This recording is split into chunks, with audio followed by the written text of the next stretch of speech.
इस वीडियो में हम समझने वाले हैं ISLM के बारे में। ISLM क्या है? ISLM एक कर्व है जिसके बारे में हम जानने वाले हैं। तो IS का मतलब क्या हुआ? इन्वेस्टमेंट इन सेविंग। ये इसके दूसरे शब्द में हम जानते हैं मार्केट फॉर इकोनॉमिक्स गुड्स। और ये IS कर्व जो है over equilibrium point of goods market, मैंने गुड्स मार्केट का सारा इक्विलिब्रियम पॉइंट IS में दिखाया जाता है, यानी शो करता है। और इसे मार्केट फॉर इकोनॉमिक गुड्स क्यों कहा गया? मतलब जो भी कोई भी व्यक्ति अगर इन्वेस्टमेंट कर रहे हैं वो कहीं ना कहीं गुड्स का फॉर्मेशन या यानी मार्केट के कोई भी गुड्स का क्या होता है, कहीं ना कहीं फॉर्मेशन होता है। और LM का मतलब क्या हुआ? Liquidity money. लिक्विडिटी मनी को दूसरे शब्द में जाना जाता है लोन एबल फंड मार्केट। और LM कर्व क्या दिखाता है? All equilibrium point of money market. Money market का सारा इक्विलिब्रियम पॉइंट कौन दिखाता है? LM curve. हाँ, तो हम यहाँ ये समझे कि IS में जो कर्व है वो मनी गुड्स मार्केट को डिनोट करता है और LM मनी मार्केट को। देखिए भूलिएगा नहीं, एम दिख रहा है, एम का मतलब होता है मनी, यानी LM को मनी मार्केट को डिनोट करता है। और देखिए IS और LM जहाँ भी इंटरसेक्ट करता है, जहाँ भी ये कर्व एक दूसरे को इंटरसेक्ट कर गया, यानी वो पॉइंट को कहते हैं हम इक्विलिब्रियम पॉइंट।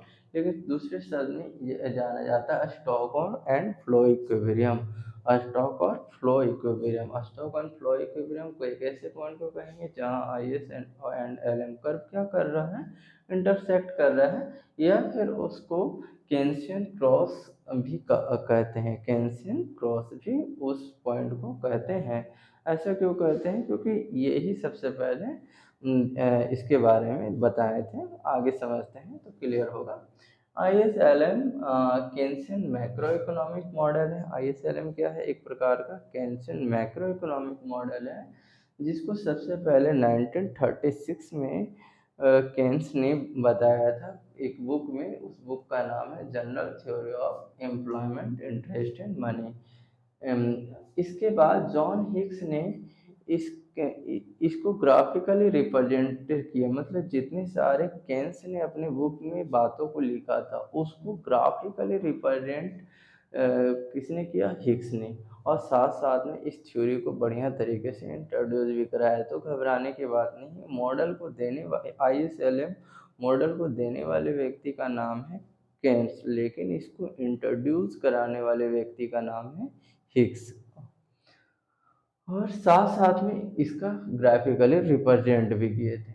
और नेक्स्ट है यहाँ मैथमेटिकली इसका डेरिवेशन दिए थे हैंसन ने। तो यहाँ हम तीन नामों का जिक्र करते हैं। पहला नाम है केन्स का, जिसने सबसे पहले ISM मॉडल के बारे में अपनी बुक में बताया। दूसरा नाम है हिक्स, जिसने ग्राफिकली रिप्रेजेंट करके देखा है। और तीसरा नाम है हैंसन, जिसने मैथमेटिकली इसको मैथमेटिकली रूप में इसको दर्शाया।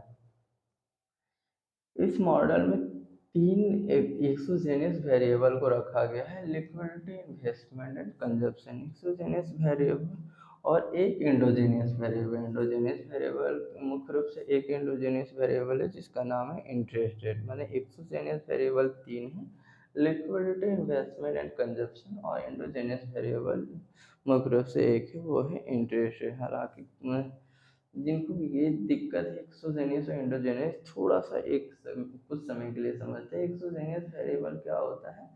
एक्सोजेनियस वेरिएबल को दूसरे शब्द में हम इंडिपेंडेंट वेरिएबल के नाम से भी जानते हैं। माने जिसका प्रभाव ना हो, जिसका प्रभाव एंडोजेनियस वेरिएबल पर पड़ जाए।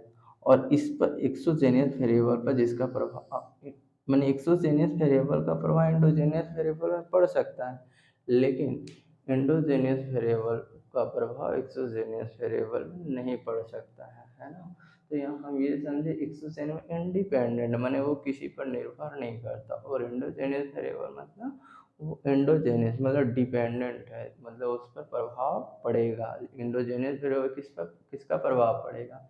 Independent variable. इंडिपेंडेंट का वेरिएबल का जो भी प्रभाव है वो इंडोजेनियस वेरिएबल यानी डिपेंडेंट वेरिएबल में पड़ेगा, लेकिन डिपेंडेंट वेरिएबल का प्रभाव एक्सोजेनियस यानी इंडिपेंडेंट वेरिएबल पर प्रभाव नहीं पड़ेगा। बस इतना सा मीनिंग समझेंगे आगे भी।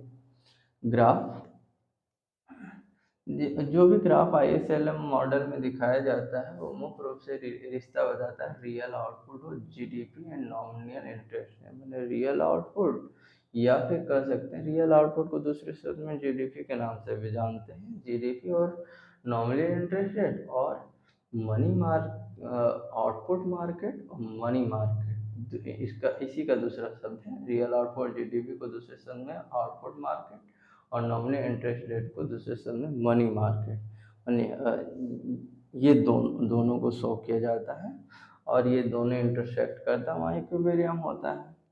आगे तो जान गए। तो हम यहाँ मुख्य रूप से ये भी समझ गए कि यहाँ दो मार्केट की बात होगी, एक मनी मार्केट और दूसरी आउटपुट मार्केट।